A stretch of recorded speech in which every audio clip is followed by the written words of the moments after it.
Good morning, boys and girls. Welcome to Thursday's English lesson. So far this week, we have been focusing on another new book. So on Monday and Tuesday, we were asked to make some predictions based on a picture from the book. So after we wrote our super sentences predicting what we thought might happen, we then predicted the title of the story. And then yesterday, we read part of the story and we found out that the character is a little boy called George. And we had to write some sentences expressing how we feel at that point in the story. Now today, we are going to be focusing on that same point that we got to in the story. And we are going to be writing a scene description. So if we remember back to yesterday, we found out that the name of the book is called The Dragon Machine.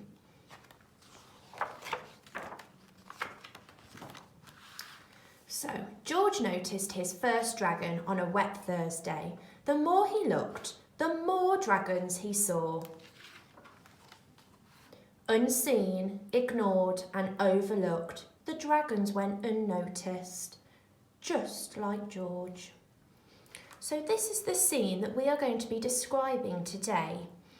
So we are going to be describing what we can see in this scene, in this image. And we are going to be using today in our sentences something called positional language.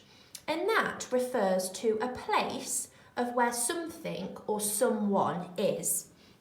And Miss Billick has got some key pictures here to help us with our positional language. So we might be referring to something in the picture that is on something. So here the teddy is on the table. So in the picture we might see something that is on something. We might see something that is underneath. We might see something in the picture that is beside a person. We might see somebody inside something. We might see that somebody is in between two things. In the scene from the story, we might see that somebody or something is in front of something, behind, beneath, or next to. So when we are writing our scene description, we're going to try and include some of our positional language.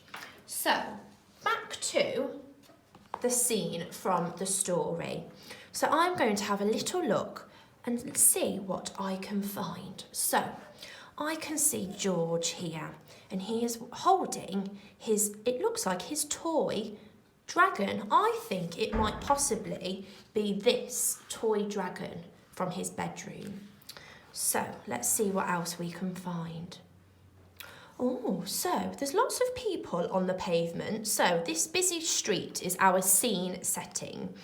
So I can see somebody walking this way, but if I look at his coat, to me, they're very pointy. And it looks like a pointy dragon's tail. I can see here, so this is to the right-hand side of the image, a tiny tail dragon going down into the drain. I can see, oh, this looks like a lady here because I can see some very shiny, stylish high heels. And she is carrying a yellow mustard-coloured bag and I can see a dragon head poking out the top of her bag. I can see another dragon tail here poking out the side of another handbag. What else can I see? This is very strange. They don't look like human feet. They look like an animal's feet. So I wonder who that could be. So I can see some animal or some creature's feet. And it looks like they might be disguised as something. Very interesting. Oh, and I can see another dragon's tail poking out of somebody's jean pocket. So today, children, you're going to use this image to describe what you can see. For my description writing, I am going to be using sentences. So I've got my strip out in front of me just to remind myself of some key things that I need to include in my writing. So I know I need to always include capital letters, finger spaces and full stops, and I must always check my sentence makes sense. Now, the most important thing that I'm going to try and use in my sentences is my positional language. So when I talk about something in the image, I might try and talk about where it is in the image. Is it in the left-hand corner? Is it behind George? Is it at the bottom corner? Is it inside something? So when I'm writing my sentences, I'm going to really try and think about what positional language I can use when I'm describing what I can see. I'm also going to try and use some wow words, some adjectives to make my scene description really interesting. So, to get all of my ideas, I have been looking really closely at this picture. So that is how I'm going to start one of my sentences, from looking closely at the picture. Now, this is the sheet that is available on our website, so you can either download this and type on the computer, or you can print it off, or you can find your own lined paper and write your sentences that way. So, from looking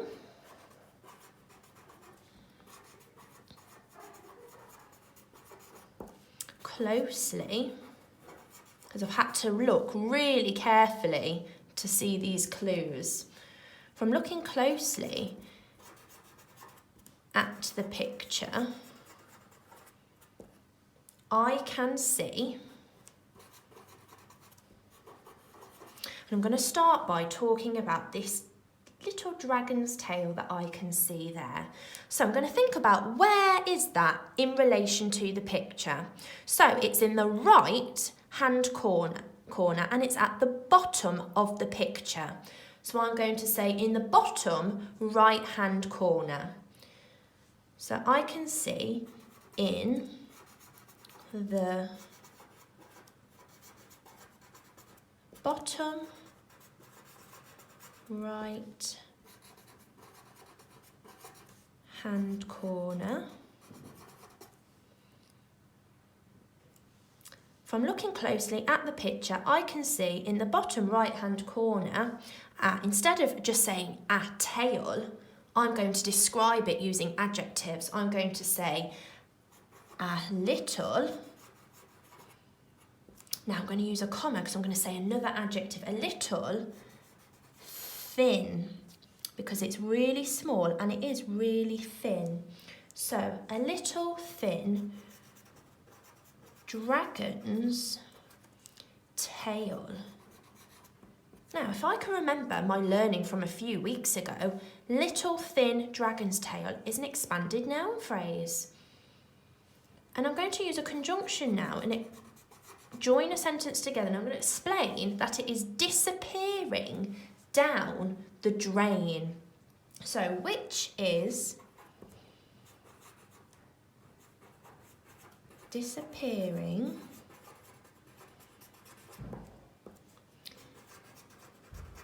down the... Now, instead of just saying drain, I'm going to use some adjectives again. Can I create another expanded noun phrase? Now, that drain looks quite dark and I think it might go down a long way, so I'm going to describe it as deep. So, down the deep, comma, dark drain. Okay, that's the end of my sentence, full stop, and let's read it through. From looking closely at the picture, I can see in the bottom right-hand corner a little thin dragon's tail, which is disappearing down the deep, dark drain. Right, I'm just going to think to myself, have I included a positional language phrase? Yes. Bottom right-hand corner. Have I included some adjectives? Yes. Little, thin, and deep, dark. So that is what I needed to try and include in my sentence. Right, I'm now going to go back to the picture and I'm going to look. I noticed and spotted that this coat was very pointy, and to me that looks like the end of a dragon's tail. So I wonder if that actually might be maybe a dragon.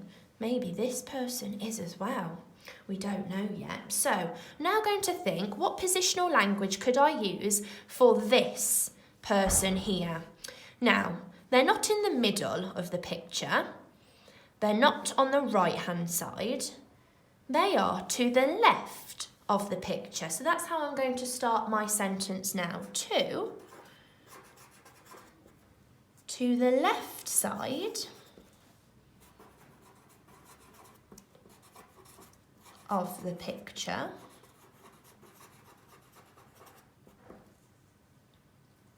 there is now, instead of just saying coat, let's describe the colour. So it is a brown coat. That's owl, brown cow. So I'm using my Fred fingers to help me with my spelling if I need to. So brown coat that has 2 points. 2 points. 1, 2. And I think it looks like a dragon's tail, the end of a dragon's tail, because a dragon's tail at the end is very pointy. So, to the left side of the picture, there is a brown... Oh! Miss Billick's forgot to add in coat there. Good job, Miss Billick went back to read it through. Oh, right, to the left side of the picture, there is a brown coat that has 2 points, which looks like the end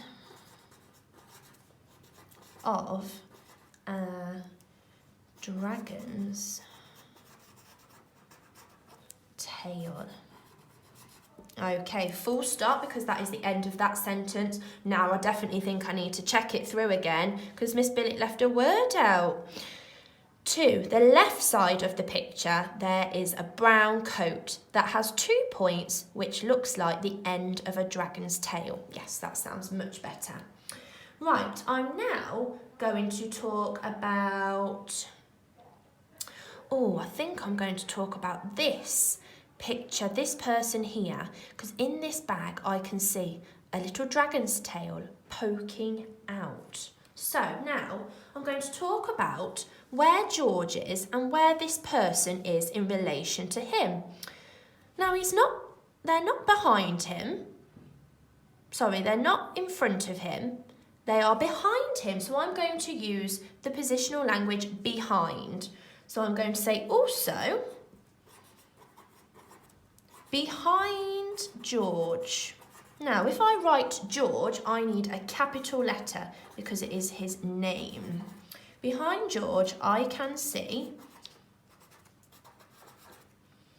Now, instead of just saying a handbag, I'm going to describe it. So I'm going to say it is a blue, stylish handbag. I can see a blue, stylish handbag with a grey, and I can see it looks spiky dragon's tail with a, so again I'm using my adjectives now, not just saying dragon's tail, I'm saying a grey spiky dragon's tail. And I'm going to say it's poking out of the side of her bag. Poking out the side. Poking out the side of it. Okay, full stop, let's read it through. Also, behind George, I can see a blue stylish handbag with a grey spiky dragon's tail poking out the side of it. And then I might go on to talk about this lady here. Okay, so I can think of that. I can see a dragon head poking out from inside the bag. So again, that's another positional language, inside. Now, in terms of the picture, this person is to the right-hand side of the picture. So I might say, on the right-hand side, there is a lady with bright red, shiny high heels. And in her yellow bag, I can see a dragon head poking out the top of it. So that might be my next sentence. So again, I've used positional language of to the right-hand side, and I've used inside as well. So, children, now it is going to be your turn to have a go at describing this scene using your positional language, and can you get some adjectives in there to describe as well. Miss Billick has just finished writing her scene description of that picture from the story. So now it is going to be your turn. So this is the page that we are looking at from the story. What can you see? Can you describe what you can see using positional language and adjectives? And then don't forget, children, when you have finished, send a quick photo to your teacher so we can have a read of your super sentences. And then tomorrow, children, Miss Billick is very excited because we get to read the whole story of the Dragon Machine. I hope you can't wait as much as me. I hope you have a good morning and I'll see you tomorrow. Bye.